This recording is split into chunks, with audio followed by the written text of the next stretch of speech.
if you're ready. Yeah, we'll see. Yeah. Do that. Why was this the job you wanted to pursue and take with Coach Bielema? Well, obviously, Big Ten kind of speaks for itself, right? And, you know, they've had a track record for success, and Coach B's had a track record for success everywhere he's ever been. So just those things combined, winning program, you know, good people in the program, and, you know, opportunity to do it at the highest level was what was really attractive for me. How would you just describe your approach to coaching special teams or your philosophy with it? Well, you know, I know Coach just mentioned earlier, coaching's teaching. So whatever it is you're doing, you got to be able to teach it, and you got to be, you know, bought into whatever you're doing. If you want the players to be bought in, you better be bought in. So whether it's coaching the tight ends or coaching the punt team, whatever it is we're doing at that moment is the most important thing at that moment, you know.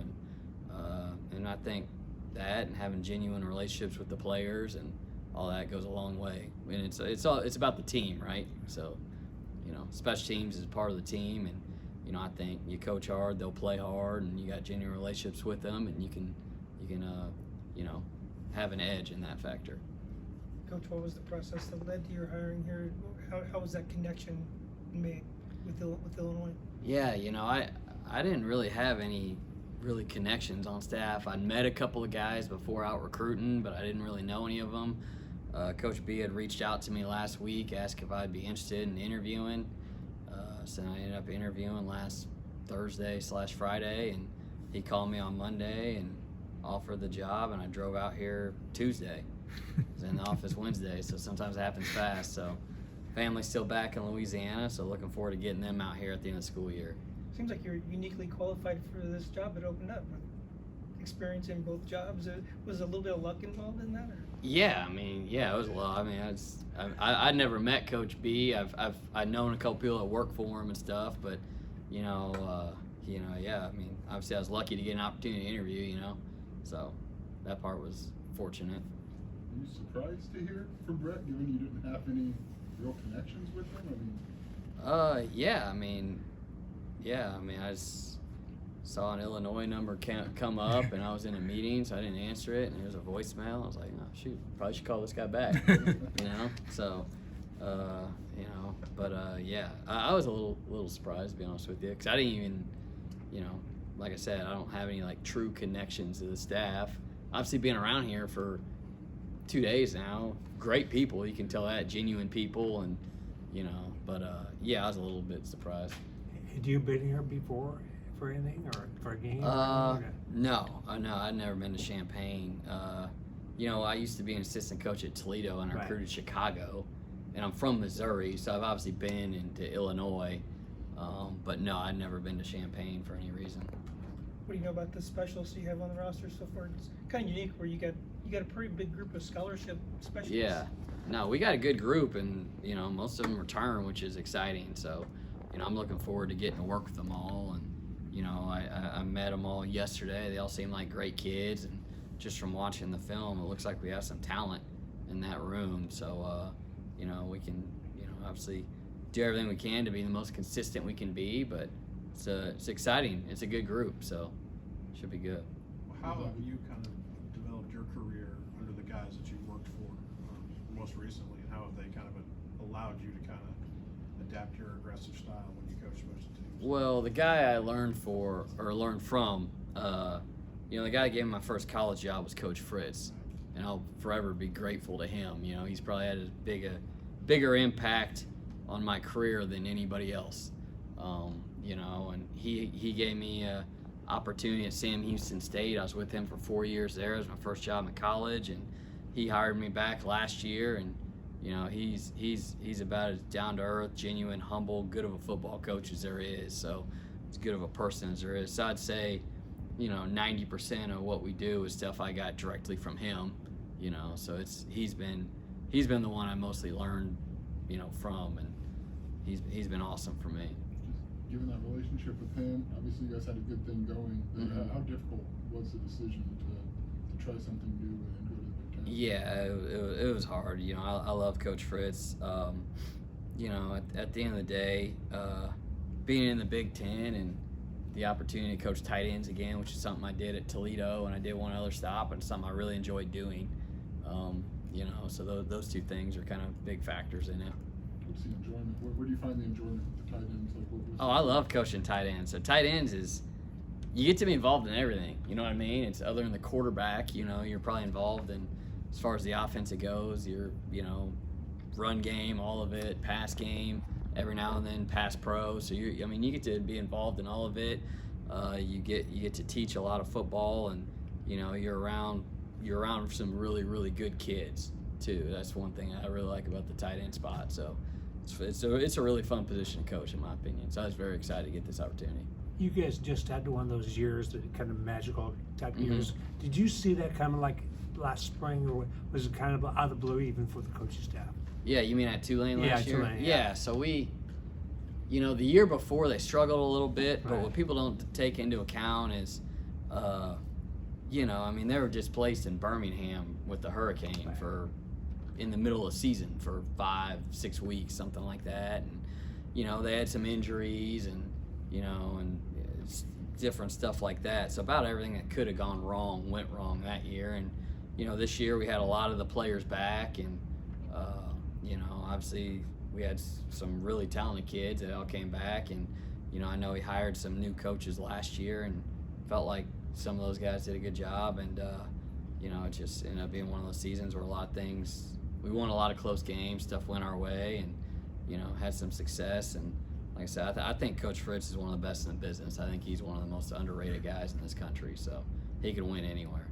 Coach, recruiting wise, where are your strongest connections, and have you had the conversation with Coach Bielema about territories and all that? Nothing's been finalized as far as territory yet.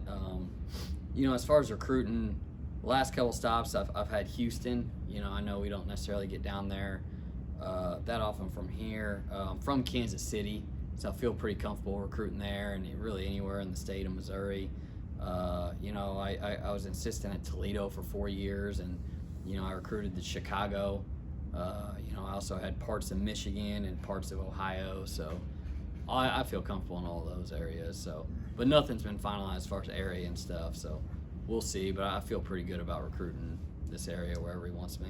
What'd you learn from your year with Kirby, your year with Billy? Obviously, those guys have had a lot of success. So, getting away from, you know, Willie, what did you learn from those guys? Yeah, there's a million different ways to do it. You know what I mean? I think both of those guys are highly organized people, highly detailed, both incredibly intelligent, and, you know, obviously good recruiters, and both run a really good program, and, you know, just shows there's a lot of different ways to do it, you know. But I would say, as far as Coach Smart, he's one of the most intelligent people I've ever met in my life. So, and he's a really, really good person as well. So I learned a lot from him. Is there a level of excitement, you kind of mentioned it, but with working for Coach B and coaching the tight ends, that's a position group he really wants to emphasize in his offense. Is there a level of excitement that you could be a part of that? Yeah, oh yeah, I'm excited about it. So, you know, I've been up there with the offensive staff the last day and a half trying to learn the stuff, and, you know, they definitely use the tight ends a lot, which is exciting. So, I mean, that's a big reason why I really, really wanted to come here. And but yeah, it's you know, I think some programs use their tight ends more than others, and I think it can be an advantage for you and a mismatch in a lot of ways. So it's exciting to come be a tight ends coach somewhere where the tight ends are valued and it's important, and, you know, we're going to put time and effort into using them and recruiting them and developing them. So yeah, that part's exciting. Coach Bielema talks a lot about complementary football, and how special teams is Mhm. as big a part as offensive defense as a special teams coordinator. Is that an intriguing kind of pitch? Yeah, no, yeah, it is, and he's definitely, you know, shown that he values that aspect of it. And one thing I always tell our guys, and, you know, I hadn't had meetings yet or anything, but when we get to that point, you know, if you're on punt and kickoff, you're on defense. Like, those are the first plays of defense, and KOR and punt return are the first plays of offense. You know, so like, you look at it like that, and you might not have as many overall plays in special teams, but you have an opportunity to affect field position, and there's a great opportunity to change the game in those phases. You know what I mean? Like, a special teams play might be a 40-yard change in field position, where an average offense-defensive play is, you know, depending on the game, 5, 8, somewhere like that. So, you know, it's just opportunity to really affect the game. So, important plays, and, you know, it's got to be important to your guys. But like we say, it's first play of offense and first play of defense, depending on how you're looking at it. Toledo, you had the same split, kind of as the tight ends coach and the special teams. Mhm. What did you learn about kind of balancing those two roles during your time there? Yeah, no, that's a good question. You just gotta, you gotta be organized and gotta, be good with time management because both of those roles demand a lot of attention, and you just gotta be organizing your time. And when you're with the offense, you're with the offense. When you're doing something for special teams, you're doing something for special teams. You know what I mean? Just being where your feet are at the time, and being able to just time management's the biggest part of that. You know what I mean? You just can't waste time, but it helps you stay organized. I think it's good. I think it's a good thing. So you just gotta stay on track and have a plan. Have you had some one-on-one time with Coach Lunny? I assume you have. And Yeah. How's that gone so far? Yeah, no, I've had some. He picked me up for my first day. I didn't have an ID yet, so he picked me up from the hotel. So it was nice of him. No, it's been good. I go into his office and ask some questions. I've been trying to, just learn the offense, and so I've probably been in there 4 or 5 times a day. Just like, hey, what is it? Explain this or whatever. Just so I can learn it, so I can teach it to the guys. But he's been good. You can tell he's where he's at for a reason. He's detailed. He's organized. Good person, and it's been fun working with him so far. Is there a moment that you kind of saw special teams as a path, like the coaching that as a path Mhm. forward, and you had so much success doing that? Like, is there any one part of you, or wide receiver in college? So it's not like what was kind of the origin of seeing Yeah, my first job in college was for Coach Fritz, and he was the head coach at Sam Houston State, and he was running the special teams. So I think that kind of shows the emphasis he put on it, but he hired me to help him do that. So that was my first job, so that's what I learned first, and that's helped me get get other jobs too.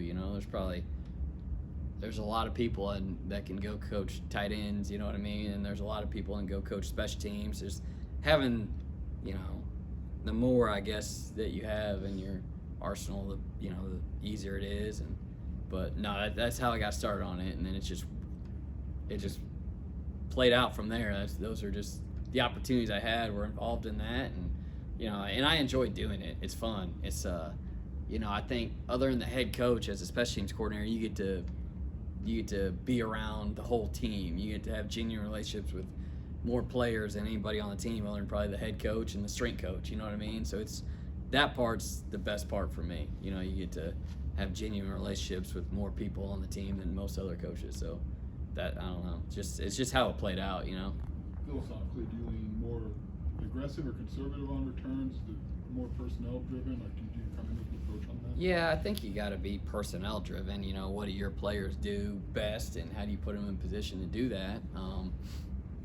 But yeah, I'm always going to want to be aggressive on it. It's you don't ever want to be average at anything you do. You know what I mean? Our goal isn't just to survive it. It's to thrive in it. So yeah, I mean, I'd like to be aggressive, and there's obviously times to do it and times not to, and you got to be smart with that. And the best piece of advice I got, and this was when I was younger, from Coach Fritz, he just said, when you're calling it on your own, call it like you would if you were a head coach. If it's best for the team to do this, do it. If it's best to be safe on this, be safe on this. So that's one thing I try to do. Obviously nobody's perfect, but Got a 30-year-old punter. I mean, That's peak in awesome. your coaching career? yeah. Well, so my first job coaching special teams at Sam Houston, I was a GA, and I was 23 or 24, and our punter we just got was 25, so he was older than me. But yeah, I think it's awesome. So I'm excited to get to work with him. But yeah, those Australians, man, they come in older sometimes, so it'll be good though. I'm excited.